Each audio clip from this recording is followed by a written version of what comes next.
आज मेरा सवाल है क्यों भारत ने अपने ही वीर का सच छुपाया 80 सालों तक। जी हाँ दोस्तों, मैं बात कर रहा हूँ एक ऐसे आदमी की जिससे पूरी ब्रिटिश एम्पायर डरती थी, जिसके बारे में भारत सरकार के पास आज भी 2026 में सील्ड फाइल्स रखी हुई हैं। और जब आरटीआई डाली गई इस बात की तो जवाब आया, ये फाइल्स पब्लिक नहीं हो सकती। क्यों? आज मैं आपको वो सच दिखाने वाला हूँ जो शायद आपको आज तक किसी ने नहीं दिखाया होगा। बात है 18 अगस्त 1945, सुभाष चंद्र बोस, जिसने हिटलर से हाथ मिलाया। आईए ने इंडियन नेशनल आर्मी की पूरी फौज खड़ी करी, ब्रिटिश एम्पायर को अकेले हिला दिया, एक प्लेन में बैठे ताइपी से, और फिर दुनिया ने कभी नहीं देखा। उनका प्लेन क्रैश हो चुका था। गवर्नमेंट ने कहा प्लेन क्रैश हो गया है, मौत हो गई है, केस को वहीं क्लोज कर दिया गया। लेकिन यह सिर्फ शुरुआत थी एक बड़ी साजिश। भारत सरकार ने नेताजी की मौत के बाद राइट टू इंफॉर्मेशन एक्ट के चलते 3 कमिटीज बनाई। पहली कमेटी थी शाहनवाज खान कमेटी, जो कि 1956 में बनी। दूसरी कमेटी थी खोसला कमीशन, जो कि 1974 में बनी।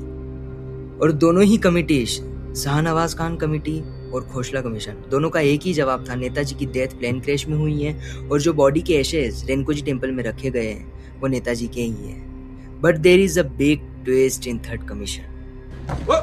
दोस्तों, मुखर्जी कमीशन ने 7 साल की जांच के बाद ऑफिशियली कहा नेताजी की डेथ प्लेन क्रैश में हुई नहीं है, और जो बॉडी के एशेज रेनकोजी टेम्पल में रखे गए हैं वो नेताजी के हैं ही नहीं। तो फिर वो किसके हैं? जब सरकार से बात पूछी गई तो गवर्नमेंट ने एक लाइन में बिना कोई रीजन बताए ये रिपोर्ट को रिजेक्ट कर दिया। ये तो 1942 की बात है, जब नेताजी की डेथ ऑफिशियली डिक्लेयर हुई।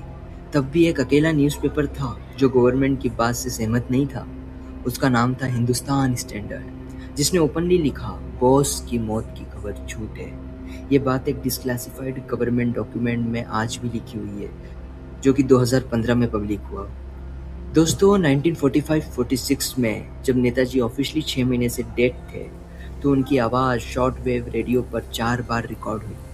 प्रोब के आर्टिकल के अकॉर्डिंग इंटेलिजेंस ब्यूरो ने खुद इसे सुना और नोट किया। यह है प्राइम मिनिस्टर ऑफिस की original declassified file with file number 87011P1692। दोस्तों, इस फाइल में साफ साफ शब्दों में लिखा गया है नेताजी ने 26 दिसंबर 1945 की ब्रॉडकास्ट में क्या कहा था। नेताजी ने कहा था, मैं आज भी जिंदा हूँ, मेरा दिल आज भी भारत के लिए जल रहा है और मैं वापस आऊंगा।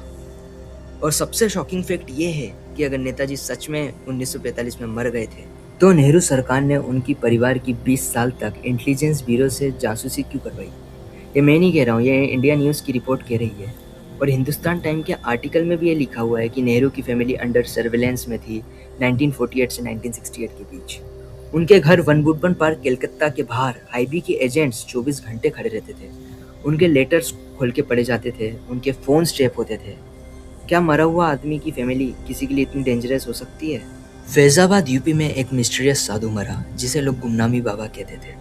उसके रूम में मिली चीजें, नेताजी की फैमिली की फोटोज, वर्ल्ड वॉर 2 की जर्मनी मिलिट्री बाइनोकुलर्स, एक फाउंटेन पेन जिसे नेताजी की भांजी ललिता बोस ने अपना पहचाना। उसकी आवाज नेताजी जैसी थी, पर कमीशन ने कहा वो नेताजी नहीं था।